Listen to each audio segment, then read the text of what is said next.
అందరికి నమస్కారం. నేను శిరీష. ప్రస్తుతం మనతో పాటు ఉన్నారు ప్రముఖ తంత్ర జ్యోతిష్యులు, జ్యోతిష్య రత్న, జ్యోతిష్య సామ్రాట్ చింత రుక్మందర్రావు గారు. గురుగారితో మాట్లాడదాం. నమస్కారం గురుగారు. మాతృదేవో భవ, పితృదేవో భవ, ఆచార్యదేవో భవ. ఓం నమో మాందేశ్వరాయ నమః. అందరూ బాగుండాలి, అందరికీ మంచి జరగాలి. గురుగారు, ముఖ్యంగా ఫిబ్రవరి మాసంలో వృశ్చిక రాశి వారికి ఎలా ఉండబోతుంది అంటారు? ఎలాంటి జాగ్రత్తలు తీసుకోవచ్చు అంటారు? ఈ ఫిబ్రవరి మాసంలో పంచగ్రహ కూటమి ఏర్పడుతుందంట, దాని ప్రభావం మీ రాశి వారికి ఎలా ఉంటుందంటారు? అలాగే ఈ మాసంలో విశేషంగా శివరాత్రి అనే పర్వదినం కూడా ఉంది. ఓవరాల్ గా చూసుకుంటే ఈ మాసం అంతా వృశ్చిక రాశి వారికి ఎలా ఉంటుందంటారు? ఎలాంటి జాగ్రత్తలు తీసుకుంటే ఈ మాసం అంతా బాగుంటుందంటారు గురుగారు?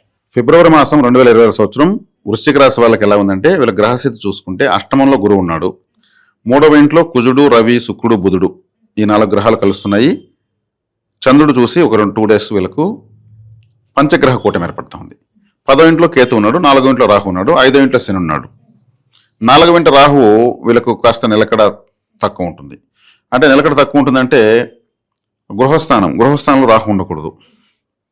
గృహస్థానంలో రాహు ఉంటే ఏమవుతుంది, వీళ్ళ సొంత గృహంలో వీళ్ళు ఉంటారని అర్థం. అంటే వీళ్ళ సొంత గృహం దూరంగా ఉంటారని అర్థం. అదేవిధంగా 3వ ఇంట్లో కుజుడు ఉచ్చస్థితి పట్టాడు. అంటే 3వ ఇంట్లో కారకో భావనాశాయ అంటారు. అంటే కారకుడు అదే రాశిలో ఉంటే అది భావం చెడిపోతుందని అర్థం. కుజుడు అక్కడ ఉండడం వల్ల అన్నదమ్ములు, అక్కచెల్లెలతో విభేదాలు వస్తాయి అని అర్థం. కానీ ఉచ్చస్థితిలో ఉన్నాడు రాశ్యాధిపతి, కాబట్టి అన్నదమ్ముల, అక్కచెల్లెలకు ఏదన్నా అభివృద్ధికరమైనటువంటి న్యూస్లు వింటారని అర్థం, మంచి వార్తలు వింటారు. ఇక్కడ 10వ ఇంటి వాడు రవి కూడా కుజుడితో కలిసి 3వ ఇంట్లో ఉన్నాడు. సప్తమాధిపతి శుక్రుడు 3వ ఇంట్లోనే ఉన్నాడు. లాభాధిపతి, అష్టమాధిపతి బుధుడు 3వ ఇంటికి వచ్చాడు. వీళ్ళంతా కూడా ఈ మాసం ఎక్కువగా ప్రభావితం 3వ స్థానం చేస్తున్నారు. మకర రాశి అంటే కర్మ రాశి, కర్మ ఎక్కువ ఉంది, ఎక్కువ పని ఉంది అని అర్థం. మకర రాశిలో 5 గ్రహాలు ఇదవుతున్నాయి. అంటే వీళ్ళకేదో వర్క్ లోడ్ ఎక్కువ కాబోతుందని అర్థము. అంటే కర్మరాశిలో ఉంటే కర్మ ఎక్కువ అవుతుందని అర్థం. అంటే 3వ స్థానం అంటే మీ ప్రయత్నము, కమ్యూనికేషను, రాకపోకలు, ప్రయాణాలు, ప్రయత్నాలు, ఇవన్నీ. ఇప్పుడు విలేకరులు, ఈ కొరియర్ బాయ్స్, ఈ స్విగ్గీ, జొమాటో వాళ్ళు, మన హోటల్లో భోజనం వడ్డించేవాడు కూడా కమ్యూనికేటరే. పావురము కమ్యూనికేటర్ వర్డ్ అనమాట. అది ప్రేమలేఖలు, రాజులకు వర్తమానాలు కూడా తీసుకొస్తుంది, పోస్టల్ డిపార్ట్మెంట్ చేస్తానండి. 3వ స్థానం. కాబట్టి 3వ స్థానంలో ఇన్ని గ్రహాలు కలవడము, వీళ్ళు ఏదో చేయాలని ప్రయత్నించాల్సిన చాలా ఉంది వర్క్ అని ఇప్పుడు గ్రహాలు తెలియజేస్తున్నాయి కమింగ్ డేస్లో. అంటే ఈ సంవత్సరం మళ్ళీ వచ్చే నెలలో అంటే వీళ్ళు ఉద్యోగం కోసం కావచ్చు, వివాహం కోసం కావచ్చు, ఏదైనా ప్రయత్నమే చేయాలా. ప్రపంచం అంతా ప్రయత్నించకుండా 1 గంట ఆగిందంటే ఏ పని చేయకుండా అందరూ కానీ ఆ నష్టాన్ని ఎవరు అంచనా వేయలేరు. అది 3వ స్థానం ప్రతి ఒక్కటి ప్రయత్నింపజేస్తుంది. ఇప్పుడు నేను మాట్లాడాలన్నా ప్రయత్నించాల్సింది, ఇక్కడి నుంచి అక్కడికి వెళ్ళాలన్నా ప్రయత్నం చేయాలి. ప్రయత్నంలోనే ప్రపంచం పుడుతూ ఉంటుంది. అటువంటి చోట 5 గ్రహాలు కలిసాయంటే వీళ్ళ ప్రయత్నాల్లో కొన్ని లోపాలు దొరుకుతాయి, కొన్ని శుభాలు జరుగుతాయి. కాబట్టి ఇక్కడ శుభగ్రహాలు కుజుడు ఉన్నాడు, 10వ ఇంటి వాడు రవి ఉన్నాడు. కాబట్టి వీళ్ళ ప్రయత్నాలు సక్సెస్ అవుతాయి. వీళ్ళకి అవసరం లేని రిజెక్ట్ అవుతుంది. వీళ్ళకి ఇప్పుడు ఏదైనా ఒకటి ఫెయిల్యూర్ అయిందనుకో, అది వీళ్ళకి కాదని హ్యాపీగా ఫీల్ అవ్వాలి. ఇంకేదో సాధించాల్సి ఉంది కాబట్టి ఇది ఫెయిల్యూర్ అయింది ఆలోచించాలి. అనుకుని జరగని డిసప్పాయింట్ కాకూడదు. అంటే ప్రయత్నం అనే చోట శుభగ్రహం ఉంది, అశుభగ్రహం ఉంది. అది చెడు ఫలితాన్ని, ఇది మంచి ఫలితాన్ని ఇస్తుంది. మంచి ఉంది కాబట్టి మంచిని పట్టుకోవాలి, అది వీళ్ళు చేయాల్సిన పని. పంచమంలో శని ఉన్నాడు. పంచమ శని అంత మంచిది కాదు, కంఫర్ట్నెస్ ఉండదు. 5వ ఇంట్లో శని అంటే మన ఆలోచనలో ఉండడం అర్థం, సరిగ్గా ఆలోచించలేకపోతున్నామని. శనేశ్వరుడు అంటే ఆలస్య గ్రహము, మందగ్రహము, మన ఆలోచన అంత వేగవంతంగా లేవని అర్థం. శనేశ్వరుని ఇతర శుభగ్రహం చూడడం లేదు, కాబట్టి ఆలోచనలు మందగించే అవకాశం ఉంటుంది. శీర్షాసనం వేసేది మంచిది, లేదంటే వజ్రాసనం వేసేది మంచిది, లేదంటే ప్రశాంతం కూర్చొని మెడిటేషన్ చేసేది మంచిది. మెడిటేషన్ అనేది మనసు నియంత్రణ కోసమే కదా. ఓంకారం జపించవచ్చు. ఓంకారం చెప్పిస్తే 85% థాట్స్ కంట్రోల్ అయిపోతాయి. అప్పుడు శనేశ్వరుడు వల్ల తాకడ ఉండదు. 4వ ఇంట్లో రాహు ఉన్నాడు కాబట్టి వీళ్ళ ఆటోమేటిక్ వీళ్ళ ఊరిని, వీళ్ళ ఇంటిని వదిలేసి దూరంగా ఉంటారు. ఉంటే బాగుంటుందా గురుగారు? ఉంటారు, ఉంటేనే బాగుంటుంది, అంతే. గురుగారు, మరి ముఖ్యంగా ఈ మాసంలో విద్యార్థులకు ఎలా ఉంటుందంటారు? విద్యార్థులకు వృశ్చిక రాశిలో 4వ ఇంట్లో రాహు ఉన్నాడు కాబట్టి, 4వ ఇంటి కూడా 5వ ఉన్నాడు కాబట్టి ఎఫర్ట్తో కూడుకున్న రిజల్ట్ అయితే ఖచ్చితంగా ఉంటుంది. కాస్త ఎక్కువ హార్డ్ వర్క్ చేస్తారు, షార్ట్ కట్ మెథడ్స్ 2 కలుపుకొని పోతారు. ఎందుకంటే రాహు షార్ట్ కట్ మెథడ్స్. 3వ ఇంట్లో బుధుడు ఉన్నాడు. బుధుడు అంటే సరస్వతీదేవి అని చెప్పాను, కాబట్టి 3వ స్థానం అంటే ప్రయత్నం అని చెప్పాను. కాబట్టి మంచి ప్రయత్నమే చేస్తారు, మంచి రిజల్టే తీసుకుంటారు. రాబోయేటువంటి మార్చి నెలలో ఉన్నటువంటి ఎగ్జామ్స్లో కూడా యాక్టివ్గా పార్టిసిపేట్ చేస్తారు. ఉద్యోగ వ్యవస్థలో ఉన్న వారికి ఎలా ఉంటుందంటారు? మరి ఉద్యోగం అంటే 10వ స్థానము, 10వ స్థానానికి అధిపతి రవి కూడా 3వ స్థానంలో ఉన్నాడు. ఉద్యోగ ప్రయత్నాలు విపరీతంగా చేస్తుంటారు వీళ్ళు.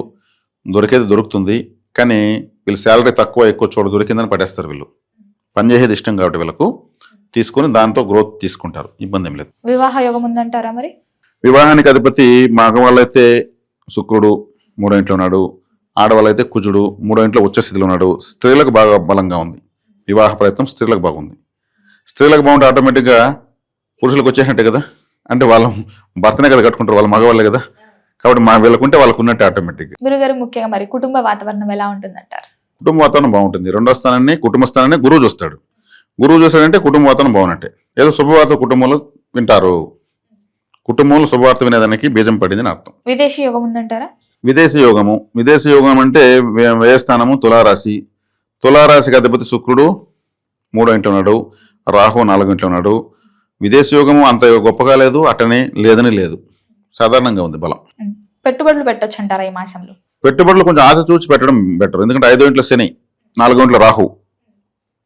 గ్రాడ్యువల్గా పెంచుకుంటూ వెళ్ళాలి, తక్కువ పెట్టేసి డెవలప్ చేస్తూ పెట్టుకుంటూ వెళ్ళాలి. స్టార్టింగ్ ఎక్కువ పెడితే లాస్ అవుతారు. రాజకీయ రంగంలో ఉన్న వారికి ఎలా ఉంటుందంటారు? రాజకీయ రంగంలో ఉన్న వాళ్ళకు బాగానే ఉంది. రాజకీయం అంటేనే రాహు, మామూలు రవి శనులు చెప్తారు. ఓటర్స్ శని పదవి రవిగ్రహంగా చెప్తారు, కానీ ఇక్కడ వచ్చేకాడికి వ్యూహం ఎలా అడుగులేయాలి అనేటువంటి ఒక వ్యూహం ఉంటుంది. రాజకీయ నాయకుల జీవితము క్షణక్షణం వ్యూహాలపై నడుస్తూ ఉంటుంది.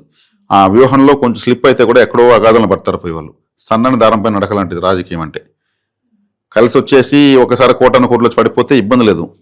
డబ్బులు లేకుండా రాజకీయంలో వెళ్ళి తట్టుకొని నిలబడాలంటే వాళ్ళకి ఎట్లా ఉంటుందంటే కిందికి చూస్తే కళ్ళు తిరిగేంత లోయలు ఉంటాయి,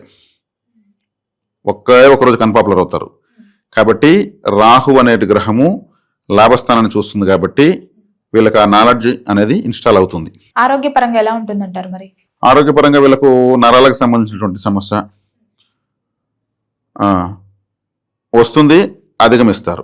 ఎందుకంటే కుజుడు మళ్ళీ 6వ స్థానాన్ని ఉచ్చస్థుడే చూస్తాడు, కాబట్టి నర్వస్ అండ్ బోన్స్ వీటికి సంబంధించినటువంటి ప్రాబ్లం వచ్చినా కానీ సొల్యూషన్ దొరుకుతుంది. అలాగే గురుగారు ఈ మాసంలో ఆర్థిక పరంగా ఎలా ఉంటుందంటారు? ఎలాంటి జాగ్రత్తలు తీసుకోవచ్చు అంటారు ఆర్థిక పరంగా? ఆర్థిక పరంగా వీళ్ళు గురువు ఆరాధన చేస్తే మంచిది. ఎందుకంటే 2వ స్థానము ధనస్సు రాశి, ధనస్సు గురువుదే, గురువు ధనస్సును చూస్తున్నాడు. గురు కవచ పారాయణము, గురు దత్తాత్రేయ, దక్షిణామూర్తి, షిరిడి సాయి, సత్యసాయి, రాఘవేంద్ర స్వామి లాంటి గురువులను ఆరాధించడం చాలా మంచిది.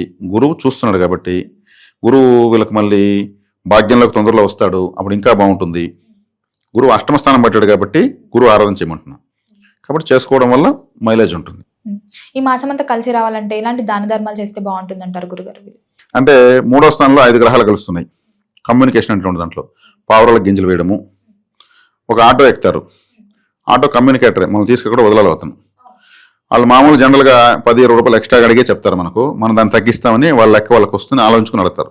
అది కూడా ఆలోచించుకుంటే పోనీ ఏముంది, 3 చక్రాలపై 4 బతుకుతున్నారు, వాళ్ళని ఆలోచించుకొని తీసుకోబాబు అని చెప్పి బేరమాడకుండా వదిలేస్తే హ్యాపీగా వెళ్తారు. ఆ 20 రూపీస్లో వాళ్ళు పడే సంతోషం మనకు పరిహారం అవుతుంది. తర్వాత ఎవరైనా సరే ఎనీ డ్రైవర్ అంటే కమ్యూనికేటర్ అని అర్థం. డ్రైవర్ అంటే మనము ఇప్పుడు భోజనం చేస్తాం హోటల్లో, మనం సప్లై చేసిన వ్యక్తికి మనం తిన్నటువంటి బిల్లో 10% టిప్ ఇవ్వాలి. సూపర్గా పనిచేస్తున్న పరిహారం. 1000 రూపాయలు తిన్నామనుకో 100 రూపాయలు ఇచ్చేయాలి. 500 తిన్నామనుకో 50 రూపాయలు ఇచ్చేయాలి. 200 తిన్నామనుకో 20 రూపాయలు ఇచ్చేయాలి. దాంతో మనం ఇంకొక 50 రూపాయలు ఎక్స్ట్రా తిన్నామనుకుని ఇచ్చేయాలి. అతను చాలా సంతోషపడతాడు. మనం నెక్స్ట్ టైం పోతే ఆయన వస్తున్నాడు, కంపల్సరీ మనకు టిప్ ఇస్తాడు. సార్ బాగున్నారా, మీరు రండి ఇక్కడ కూర్చోండి సార్, అక్కడ వద్దో ఆ ఫ్యాన్ సరిగ్గా తిరగదంటారు, ఇంకొకరికి ఇచ్చేస్తారు వీళ్ళు టిప్ అనేసి. వాళ్ళ ఆ టిప్పుల పైనే ఎంతో సంపాదించుకొని వస్తారు, పనిచేస్తూ ఉంటారు. చక్కగా మనకు బాగా వడ్డిస్తారు కడుపు నిండా బాగా. కాబట్టి ఆ విధంగా కమ్యూనికేటర్స్ని ఇప్పుడు 3వ స్థానంలో 5 గ్రహాలు కన్ఫ్యూజన్ అవుతుంది కాబట్టి 3వ స్థానము ఈ కమ్యూనికేషన్ అనేటువంటి వ్యవస్థ. ఇప్పుడు మనకు కొరియర్ బాయ్ వస్తాడు, కవర్ ఇస్తాడు, అతనికి ఏదైనా డబ్బులు ఇస్తే తీసుకోడు, మంచి ఒక జ్యూస్ తీసివ్వండి, కాఫీ పెట్టి కాఫీ తాగేసుకోవాలని చెప్పి కాఫీ ఇవ్వండి. వీళ్ళెవరో బాబు మనకు కవర్ ఇచ్చిన ఎవరు సోఫాలో పెట్టి కాఫీ ఇచ్చారనుకుంటారు. వాళ్ళు సంతోషపడాలి, అది ఇంపార్టెంట్. గురుగారు మొత్తం మీద ఫిబ్రవరి మాసంలో వృశ్చిక రాశి వారికి ఎలా ఉండబోతుంది, ఎలాంటి జాగ్రత్తలు తీసుకోవాలో తెలియజేసినందుకు ధన్యవాదాలు. ధన్యవాదాలు.